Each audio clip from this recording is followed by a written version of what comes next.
the panelist emails from GoToWebinar weren't getting through to Jeremy, and so he was having to sign as an attendee, which meant I couldn't hear him. And anyway, long story, but we're there now. So, Jeremy, everyone can hear you. Everybody can see your screen. So here's what I'm going to do. I'm going to introduce Jeremy, and a man who needs no introduction. And I'll have him. I'll turn the screen over to him. He already has it, so he can run through his slides. First thing I want to do is, of course, introduce Jeremy and thank you all for coming. We have these webinars once or twice a week with marketing experts, and they've been a great source for us of building brand and awareness about who LogMyCalls is as a call tracking provider in the performance marketing and SEM space. And it's been a great way for us to deliver useful content to our clients and to our contacts. So Jeremy Shoemaker, as you know, founder of ShoeMoney.com, one of the most famous internet marketers and performance marketers in the world. He's appeared on every media outlet you can imagine. His site, ShoeMoney, is one of the most widely read internet marketing blogs on the earth. And he has a ton of great information for us today. I looked through these slides last night, and they're fantastic. So with that, just a couple of house cleaning items. We do want to make sure we offer to everyone who's attending today a free trial of LogMyCalls. If you want to take us up on that offer, please do. And then if you do have questions, we want to make sure you get those asked, and Jeremy can answer them. So just type those in the question bar. And the questions to this point have been, why can't I hear anything yet? Hopefully that's fixed. So if you do have regular questions from here on out, just type those in, and at the conclusion I'll read those to Jeremy and we can address those. So Jeremy's just going to go through his slides. You're going to be able to see his screen. The other thing I'll say is this webinar is being recorded, and so this will be made available to you after the fact as well. So, and it'll of course be made available to you, Jeremy, as well. So with that, why don't I turn the time over to Jeremy. Thank you. And we can just see the main screen. I can just see the slide on your screen, Jeremy. So with that, thanks for your time, everybody, and I'll turn it over to Jeremy. And Jeremy, any questions on your end, or are you good to go? I'm good to go. Awesome. Can you hear me good? I can hear you perfectly, and everybody can hear you, so I think we're awesome. Okay, fantastic. Yeah, so thanks for the warm welcome, McKay, and I really appreciate it. And your LogMyCall service looks amazing, and it's actually something that we are going to give it a try here very shortly. So without further ado, I'll go ahead and get started. And this presentation is, I think, one of the most important things that people can do, whether or implement right away, whether you have a e-commerce product or any sort of service. I mean, so generally it applies to everyone out there.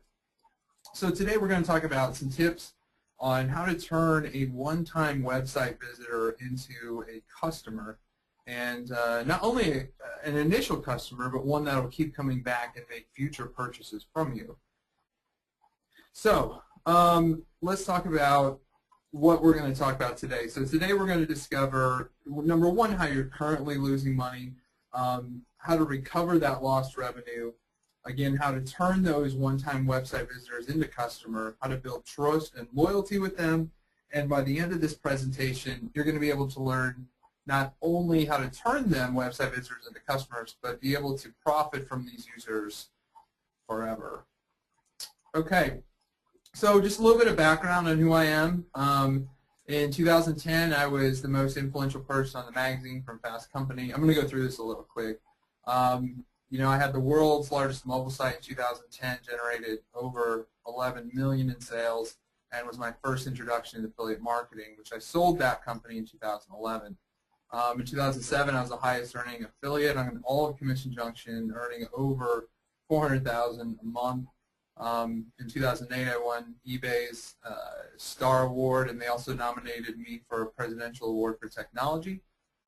2009, Affiliate Summit Pinnacle Award. I was a top 5 advertiser, spending $70,000 to $90,000 a day in 2009, which got me elected to Facebook's monetary board of advisors representing the affiliate side. So that's kind of my background, why I'm awesome and why you should pay attention. I'm just joking, but not really. Okay, so this is kind of what other people have said about me. I'm just going to kind of buzz through here. President of eBay, people like Google. All right, so let's dive into this. How did I come up with this? Well, in 2007-ish, I started a company called ShoeMoney Internet Marketing Tools.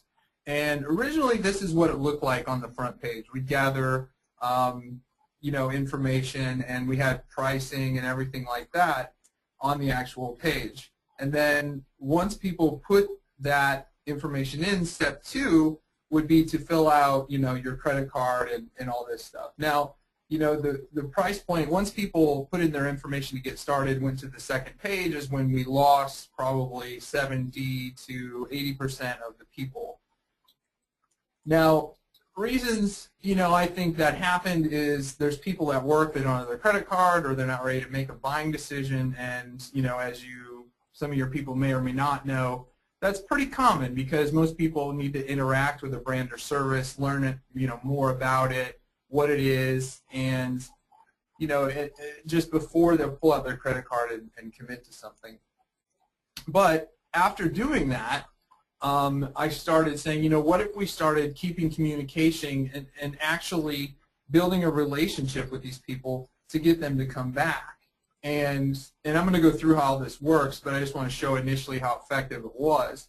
So about 67% of our new signups came from these email remarketing tactics, which accounted for about $650,000, which would have been just lost revenue. And we tracked that through promo codes and stuff like that we did through there. So as I talked about, the first item was how you're losing money right now.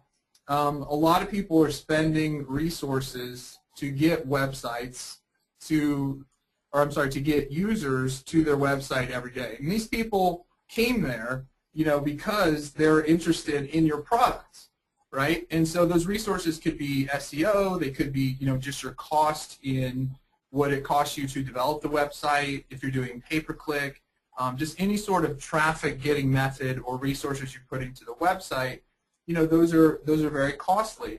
And so the odds that you've basically got somebody interested in what you're doing, but like I said, they need to interact with you or your service 8 to 12 times before they make a buying decision.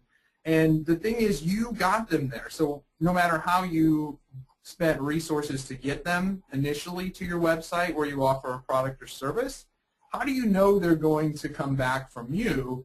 Because a lot of times what people will do is they come across like ShoeMoney Tools or an SEO service or something for sale, and they're like, oh, this is really interesting, and that's where they stop. Well, then when they come back and ready to make a buying decision, it's more likely they'll go back to Google and Google that and come up with maybe your competitor, right, which is actually very, very likely. And so now you've spent the resources to get them interested in the product and educated them on the product, but unfortunately they bought from your competitors. So, how do you ensure that they come back and buy from you? Well, what if there's a way to capture these website visitors? Because, unfortunately, when these people come as a one-time website visitor, you're not able to communicate with them one-on-one, and they're not like they're dropping off a business card or something like that to communicate with them. So what if you could build a relationship with them, very similar to like, a brick and mortar company does, where they actually will, and this is just pictures of me with various different brands and stuff, and actually going into these companies and building relationships. So you need to have that equivalent of a face-to-face communication with these people. So if you had a booth, and maybe a lot of the people watching this don't, but just bear with me, if you had a booth or you met somebody somewhere and you said, and they came up and said, okay, well, you sell this product, but there's 80 other companies here who have booths who are selling the exact same product. Tell me about what makes you different. Tell me about how you got started. Tell me about, the price points and all this different things. Well, you're able to close people on a huge rate when that happens. But it's tough, again, to do that from a person who visits your website one time.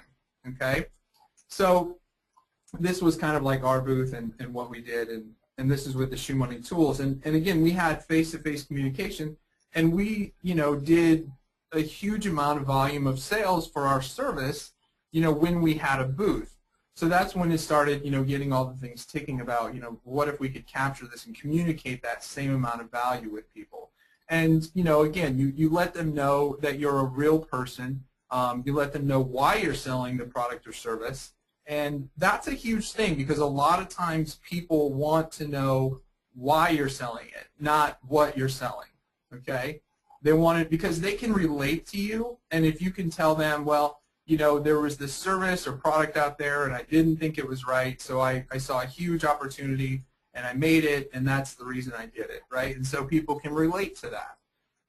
You also need to explain to them again what makes your product different, and it's almost like you're grabbing a drink with them.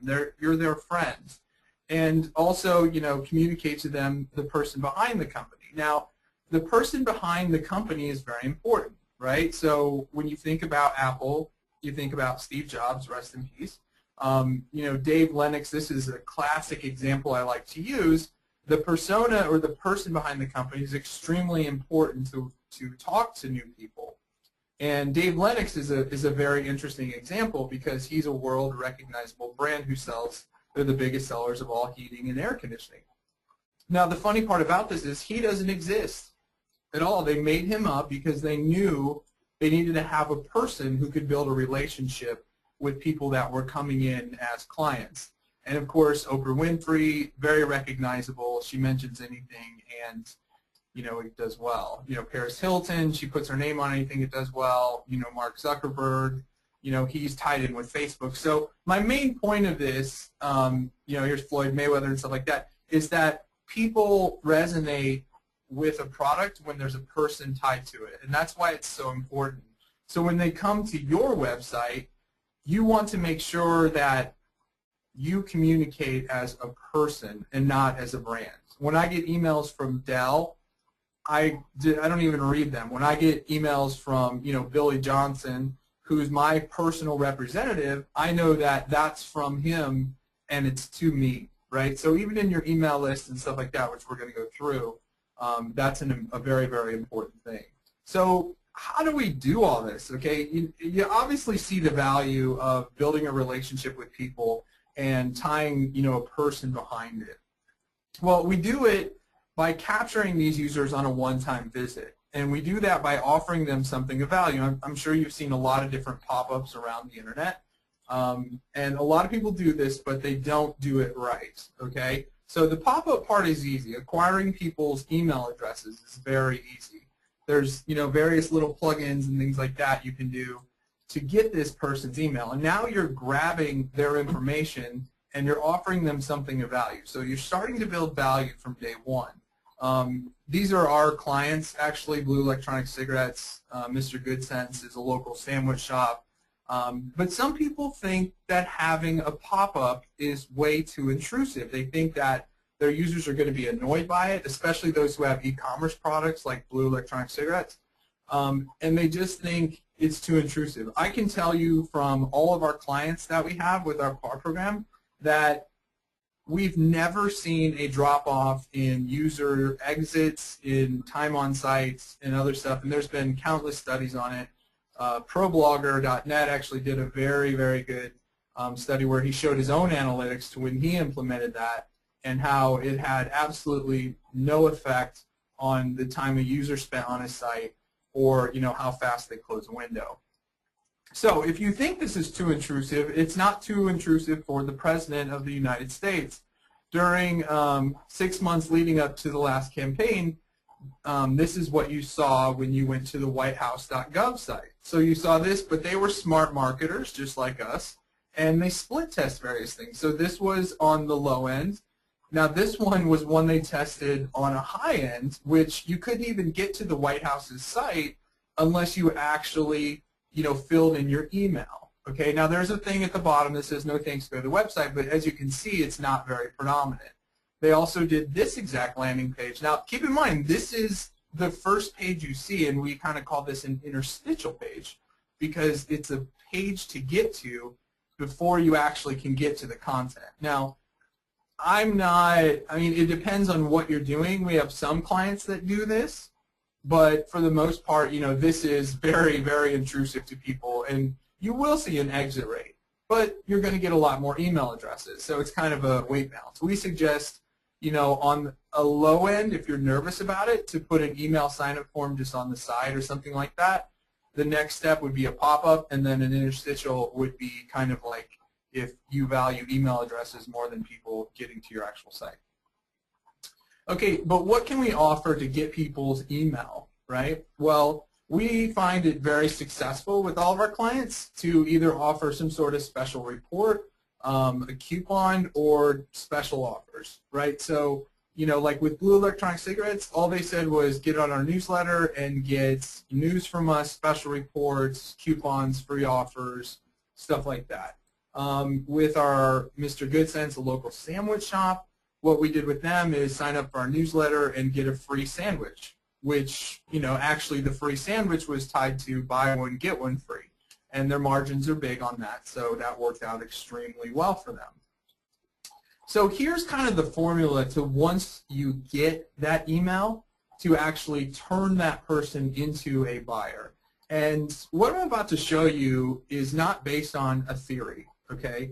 I have sold, millions of dollars of my own products through this exact formula, and I've also sold a lot of money of other people's products, and this isn't even taking into account the PAR program, which we're processing about $20 million a month in other people's e-commerce stuff using this exact system. Now, it's not always exactly the same formula, but this is the formula that we did for our products and other people's products. So obviously on the first one, you want to start off with a double opt-in confirmation. A lot of people are confused about the can spam compliant and thinking you have to make people double opt-in. You don't, but we have clients that don't make people double opt-in that work really well. But it is going to be a bigger value, and honestly, unless it's just some person who randomly signed up, had no clue what they're getting, you're going to see about an 80 to 90% double opt-in. So once a person gets this initial email, it says, thank you for requesting this guide or getting on our newsletter or whatever, we got to make sure you're a real person. Click here to download this or to get your special coupon or something like that. And that link is an actual double opt-in link. And, obviously you say, if you're not interested, just ignore this and we're not going to email you again. So again, just double opt-in. Obviously single opt-in is more attractive, but there's a lot of risks to single opt-in. And just for those who don't know, single opt-in would be when someone submitted their name and email, they wouldn't get, confirm your email. A double opt-in is when you send them and then you make them do one more step to get into your email list. A lot of companies will make you double opt-in, whether it's like Aweber or iContact or one of those. We don't. It just depends on our client, and it depends on, what we see and what they value. So, if the spam stuff is there, then we have to make them back down and do a double opt-in. But we've never had to do that for a client. So the next step is basically give them something for free. So, thank you for doing this. Click here to download the guide or get your coupon that we promised you. The next one we suggest doing is, hey, did you know about our company that, and this again is basically educating them not only on the product or service that you're offering, but just in general product or service. And as you know, we're never asking them in the content of this to buy from us. What we're doing is we're building a relationship so that they can trust us. And yes, on the side, we do make it optional that they can click and buy now. But for the most part, right now, we're trying to build that relationship with this person, keeping them in, fresh. Because, like I said, these people, the odds that they'll come back and buy from you is very low once they visit your site. But by capturing that email, you're now staying in their minds so that when they do decide to buy, they can just go through and they find your site. So the next thing we like to do is do some social proof, right? So a lot of times it's, quotes from what other people have said and, just other things that basically will give people, kind of social proof that people are buying it, people are having success with it, and, other things. If you've been in the press or in the news or anything like that. then we like to give them even more value from us, right? So the next value can be, it can be sharing information, right? So if you're into SEO, it could be like, hey, here's 5 things you need to know before you implement any sort of SEO strategy on your website. If you're into just anything, nutrition or whatever, I mean, you just give something of value. Don't try to be salesy. And then once we've built trust, and you can continue to give more value, it just depends on the offer. Like some of our people who are doing in like the biz op space or the astrology or insurance, we need to build a little bit more trust and value with them before starting to be more aggressive with the sales process. So, it just depends on what you're offering and how big and branded you are. With Blue Electronic Cigarettes, we only had about 4 or 5 emails before we started, what we call this 4-day sales machine. And what a 4-day sales machine is, it sends a series of 4 days of a discount of some sort, and I'm going to kind of go through how that works.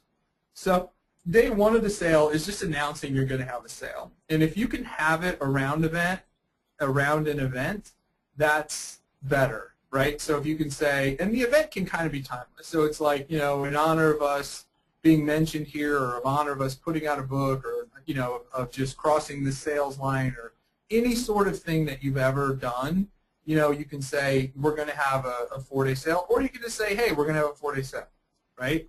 And the first day is just letting them know what you're offering. So, this is a 4-day sale. It's huge for us. We want to reach out and make this available to our new customers because you haven't acquired these people yet as a customer. So again, day 1 is just letting them know the sale's out there, what you're offering. It's a limited time offer. Day 2 is more of like, holy crap, yesterday was amazing. Thanks for everybody who did it. We just want to let you know this offer is still good. Sometimes you can even say if you had trouble accessing the website because it was so busy, you still can come back and do that. Just any sort of, again, this is more social proof that people did take advantage of that offer, and people are always going to take advantage of the offer. So it's not like you're lying. You don't want to, be a liar or anything like that, especially for compliance reasons. But at the same time, you do want to be aggressive and point out, that people did come to your site and stuff like that, right? So this works really well. And the second one should be, this is more of a social proof of, thanks to those who took action and seeing the value in this huge deal. And for those who haven't yet, this offer's available for the couple more days. On the 3rd day of the 4-day sale, we like to do a frequently asked questions. Now, these can be questions that you have received in the past about your product. And the best part about this is it gives you an opportunity to kind of get on a pedestal and explain more. So if somebody like, hey, Jim wrote in or asked me this question about this, like, do I get the full product at this discounted price? Yes, you get the full product. Just various questions that people might ask before making a buying decision. And then, of course, you continue to let them know, hey, if you haven't yet, this 4-day sale is still going on. It's, working very well, selling like hotcakes. And, you have until tomorrow, to take advantage of this special deal. Then on the last day, it's like, today's it. Today's the end of the sale, and you need to get in on this. It's, never going to be offered again, or, whatever you need to say to create scarcity or get people to take action right away.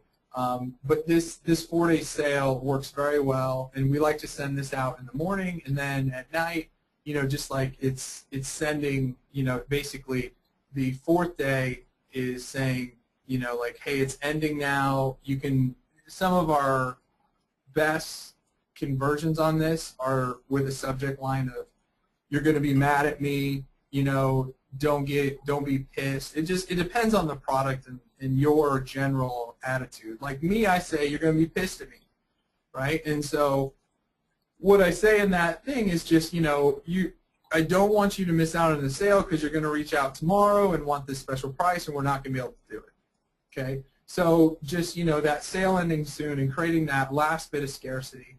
And I can tell you that from every one of these, we see sales. Okay, so people could be like, gosh, I hit people up for 4 days in a row. From my experience, and again, I always like to talk from my experience because I don't like to tell people what to do or talk about some theory. From our experience, we see an enormous amount of sales come through a 4-day sale, and it can account for a large percentage of sales of products. So after that 4-day sale is complete, just offer more feedback or offer more value. We basically can throw back. We've had people talk to us, so we'd like to just let you know. And one huge thing that we do and that we state, which I should patent this phrase, is we actually, if you wouldn't mind giving us your feedback on how we're doing, what we can do to improve our product, stuff like that, we really value your feedback more than your money, right? So we really, and this just helps build that relationship, let people know that you care. Now, this is a really big thing because after people complete this, we can actually do that, right? We can actually then offer them a special deal. Now, after that, and we've run through the gamut of what we say of the acquisition sequence, we can start to cross-sell other products, right? We can also upsell our own products, and we can sell other people's products, like affiliate offers. So cross-sell would be to partner up with a company. So let's say you were in the sporting industry, right? And you had a special, awesome sporting product, but for whatever reason people didn't buy from you at the end, then you can cross-sell to someone else that you've partnered with who does kind of the same thing for you, right? And so that's called cross-selling. And upselling is just upselling other products that you have. So maybe someone came in interested, you're trying to sell them your main product, but they haven't converted, so you want to upsell them the other things that you have. So, and what this allows you to do is really monetize this list to infinity. Now, once somebody buys anywhere along this acquisition sequence, we move them into what we call a retention and growth sequence, or just retention sequence. And PAR actually stands for people, acquisition, and retention. So it's acquiring customers and then retaining them as customers. Now, once somebody buys from them, immediately we ask them to take a survey that rates them on their purchase, and if they complete this, we're going to give them a special treat or a special offer or something really awesome. And as soon as they do that, we give them what we promised, and what we're seeing with some of our clients is amazing results. We're seeing up to 40% of the people who complete the survey come back within 48 hours to make a purchase to take advantage of that discounted offer. All right, so that's enormous for these companies. And if you're doing, no matter what level of product or service you're offering, that's absolutely huge. So, and then what you can do is kind of to infinity in your retention and growth sequence.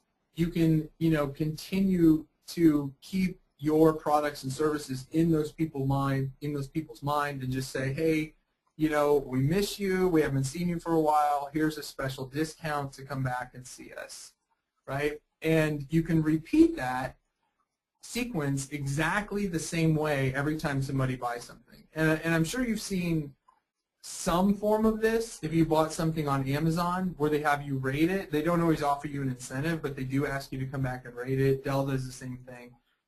They don't continue that like what we suggest and what we see a lot of excellent results from, but you can actually move them back and reset them back in day one of that purchasing sequence. So this is what we do with our PAR program, which is our enterprise level service, and this is what we do for our clients. We not only do acquisition retention, but we also do social integration and ROI tracking. So this shows you transparently exactly the return that you're getting through email marketing. Now, we can do this really cool, and I said we can also do it through social media. So for instance, if you go to ShoeMoney.com and you put in your email address and get on that, we have this back-end intelligence engine where we're able to gather 150 data points just on an email, okay? So I actually will tweet out to everyone who joins my newsletter, thanks for your interest in our company. Let me know if you have any questions about anything. And I use this for all of our different companies, right? And again, it helps build that relationship. It shows people that you are a real person. Does that make sense to everyone? Okay. So, and are we going to take questions at the end of this, McKay, or did you want to ask me questions? Or Yeah, we'll take a few questions, and it looks like we've got a couple already. People are typing them in, so I'll read those to you whenever you're ready, Jeremy. Okay, yeah, I've got about 7 more slides here, so I just want to make sure we had time to do so. Okay, so this is also what we do is we actually can gather everyone on your list who are on Facebook, all that good stuff. We can drill down on a subscriber level, see the dollar value that they're worth to us, what sequence they're in. We also can see, like what age ranges they are, like the other stuff. The one thing that really separates our service apart, well, I should say we have a million things, but the biggest thing is that we have 100% email deliverability. And we're kind of reinventing email deliverability because pretty much every email provider under the sun measures email deliverability as showing you an open rate. Well, an open rate isn't very correct anymore because every mobile device automatically opens the email and fires that open pixel. So, your actual email is not very accurate. And so what we do is we actually accomplish the end result, which is not to get in any spam folder. We've kind of like rethought the whole process and re-engineered it. So what we do proactively for our clients, as you can see, is we monitor all these different services. And this was one I did just to trigger, and make sure it didn't go through on some services, was, this one in Apple email is being flagged for spam. It's not going through on Gmail. It didn't go through on Outlook, and these various services. So we have all of these monitoring services for our clients. Within 2 hours or so, we'll know if one of their emails in any one of their sequences or any one of their blasts goes to spam, and we work with them to fix that. Right? So that's why we say we can do 100% of deliverabilities. So in a recent survey, over 850 companies took part about the value of email. And over the average of all these companies, they said an email acquisition is worth over $187 for the lifetime value of that customer. And they got basically $40 in return for every $1 spent. So what are you getting? That's basically it. Thank you so much for watching this, and we'll kind of move it over to McKay with some questions.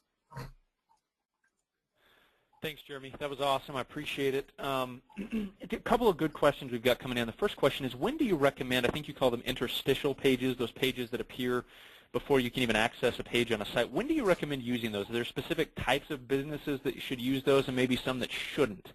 And then do you recommend the little pop-ups, or do you recommend really the one White House example you showed that literally won't allow you to get to the site until you at least respond some way to that initial page? So the interstitial pages, our clients that are doing them, like if you go to win.petflow.com, that's a client of ours that basically all they're trying to do is gather email addresses for people to enter a contest, and when people do enter it, then they go into our PAR program.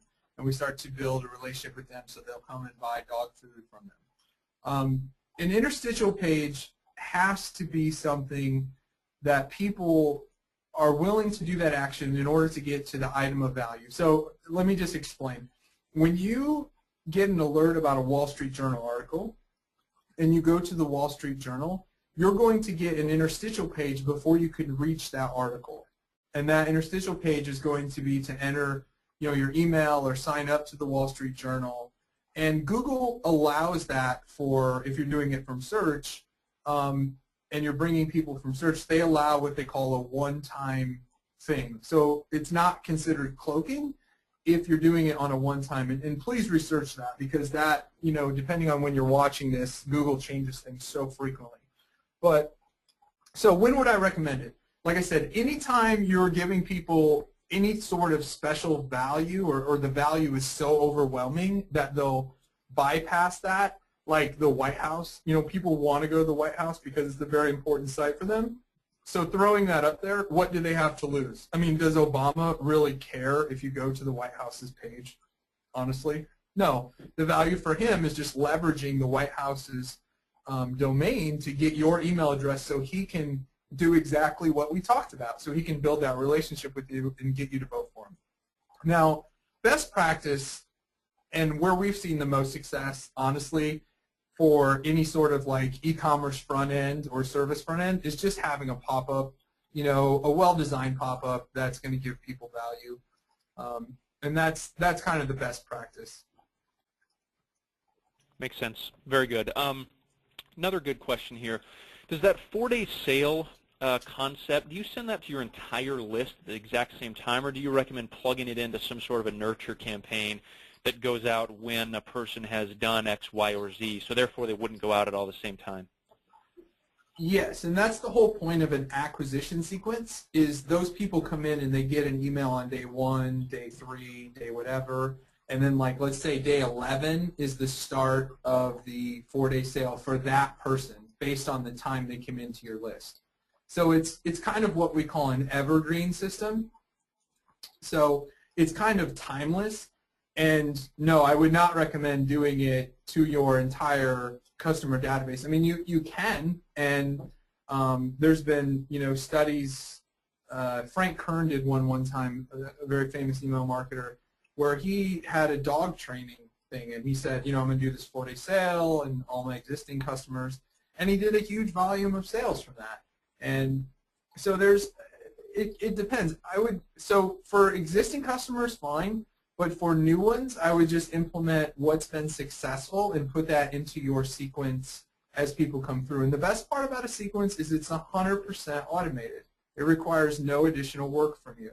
So if you go into my ShoeMoney.com newsletter and you put in your name and email, just do it just to see what I do. If you wanted to see it in action, go ahead.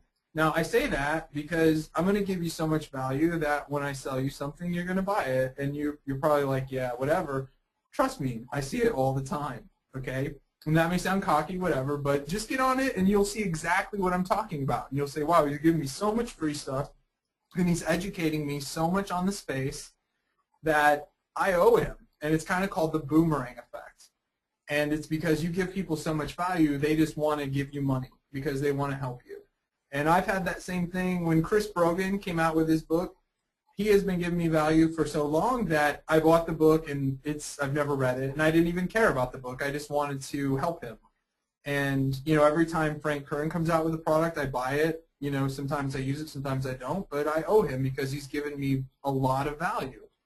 And that's the big point of the PAR program, is you give people value, you build that relationship, you educate them on the product or service, and they owe you and they want to buy from you.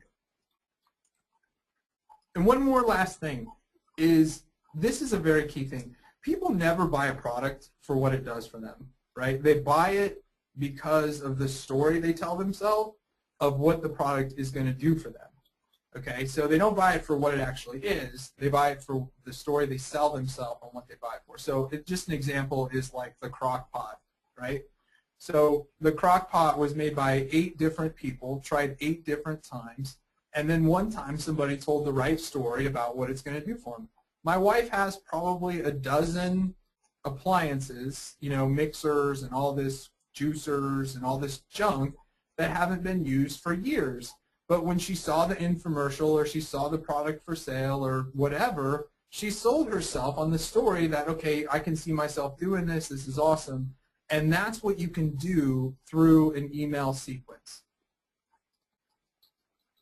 So really it sounds like what you're saying is the focus of any marketing campaign, whether we truly think about it as content marketing or not, really is providing unique value in either education or product or some way to help them essentially. The final question that we have is, what if you don't, I mean, what if you're in a type of business where you say, you know what, I don't know that I have the resources or B, anything to share with them that's of value. Is that a misnomer? Does everyone really have the time and the value if they choose to, or are there some areas, some industries that it's more difficult to share that value? Well, if you have no value to share, then you have no hope to grow and create a business. But with that said, everyone who has a product or service has value to share. They just don't know how to put it together. And we see that with a lot of our clients. So, you know, and one of the things I want to get across is I'm not trying to sell you our PAR program. I'm just educating you on what we do. And if you want to sign up for AWeber, it's a $1 free trial. You can make sequences. Go for it. You know, clients come to us because we take everything off their plate. But if, you know, you want to write the copywriting and you've got stuff like that, there's no reason. I mean, we're a very high level, you know, we cater to very big brands. So I just want to say that, so I don't want people to think that, you know, I did this just to get customers. I know there's probably a couple of people listening that we could acquire who are looking for that level, but I would say 99% of the people listen to this are not an ideal customer for us. Okay, so with that said, your actual question was again? How, if you're in an industry that maybe it's a little more difficult to provide useful content or useful value, how do you go about doing it, I guess? So do you have any examples you want to throw out? Because I'd love to just... I'm trying to think. So in terms of the types of, let's look at some of the folks on the list here. So there's some people in the automotive space, so maybe automotive dealerships or automotive repair or things in that area. Would it be just providing, you know, content about how to take care of your vehicle? Or, I mean, give us an idea for a vertical like that, for example. Yeah, absolutely. And this is a very, very common question. I mean, what I'm doing is not rocket science. The rocket science is exactly what you're talking about, is how do you craft that value? How do you tell that story? Because I've got 8 years of doing this, right? So I've kind of got it down and find unique ways. So I'm glad you brought up the auto industry because we have a guy who's got a website called truckersreport.com. He's a client of ours. And so, you know, it's in the, like semi-trucks, right? These are drivers who have semi-trucks. This guy gets 50,000 plus uniques a day going to that site. You would never believe that niche is that small. Well, he's got an affiliate program to, you know, to do leads, you know, and to convert people into a job application for trucking, and I guess it's pretty lucrative for him. So he had been using some other stuff, but he came to us because he's like, you know, all I'm doing is telling people to go fill this thing out, and, you know, it's working, but anyway, so for him, we did a lot of research for him, and we put together a guide on, you know, what to look for in, you know, in a good employer, and what, you know, what you should be receiving as far as compensation, what you should look out for, stuff like that. That's a big value to these people. And we found that because basically we just looked at his content, we did some research on what people are concerned about or something like that, and that's what we did. Now, in your specific example of an automotive dealership or something like that, you could give out some sort of report or something, you know, like some sort of drawing, you know, like enter to win, you know, something, you know, a free car is a little much. But, you know, you could do something like, you know, come in and take a test drive and get a coupon for, that's what a local dealership did here. They said, you know, come in for a test drive and get a $100 coupon at Cabela's, right, or a $100 gift card. And it was just like, enter your name and email, we'll give you the thing, you bring it in, you take a test drive. Well, then that got them on the list, it got them in the store, and then we continued to build value with them. Now, building value with them is more pointing out exactly what we were talking about in what to watch out for in cars, right? So maybe you talk about, gosh, this study just came out, and, you know, it actually just happened, and number 5, or actually Ford had fallen to number 9. So let's say it's a Toyota dealership. So, and I actually know a lot about this because my wife just bought a Toyota. So basically, she loved the Toyota Sequoia for some reason. I don't know, whatever. My wife is a very practical person. Anyway, so I'm looking at this list, and the guy actually showed me this thing about, you know, Ford has fallen down to the worst of the list. So what you could do is you could actually email people, and this is the point. You can email people and say, wow, you know, here's some things to look out for. This is a very valuable list, and here's some of the things that they look at. And, you know, it just so happens that Toyota is number 1, but let's not focus on that, right? So you're not trying to sell people, but you are pointing out that you are number 1 without actually doing it. You can continue to build value about, like, you know, hey, watch out for some of these warranties that people try to sell you. Like, here's what we work with our people about doing. We don't try to sell what it's not. And if you hear somebody do this, just here's the key questions to ask, right? I mean, there's this count, and no matter what you're doing, you have value. And that's the thing is, like, our clients come to us and they're like, we don't have a copywriter. We don't know how to do this, blah, blah, blah. You just do it for us. And so we just have a bullet point where we say, okay, tell us about this. Tell us about this. I record the call, and I'm able to write a 10 to 20 email sequence for them that is magical. That's awesome. That makes a lot of sense. That's good. That's good advice. Well, awesome. We've got a couple minutes. I just want to thank Jeremy for taking the time to come on. I know you're a busy guy. You've got your hands in a lot of different things, so I appreciate you taking the time to join us today. And to everybody who asked questions and participated, we thank you. We're going to make this available on our site on Log My Calls, and the recording will also be emailed out to you. And I'll make it available to Jeremy as well if he wants to share it as well. So with that, any last words, Jeremy? Any final thoughts?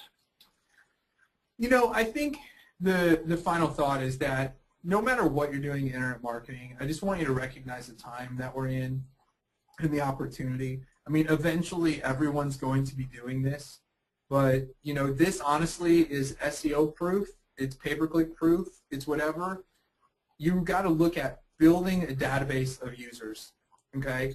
And I mean, I've seen companies that only make maybe like a couple grand a month, but their database of people who they've collected through methods like this maybe 100,000, and so when they've sold that company, instead of just what the revenue is, they've been acquired for basically the value of that database.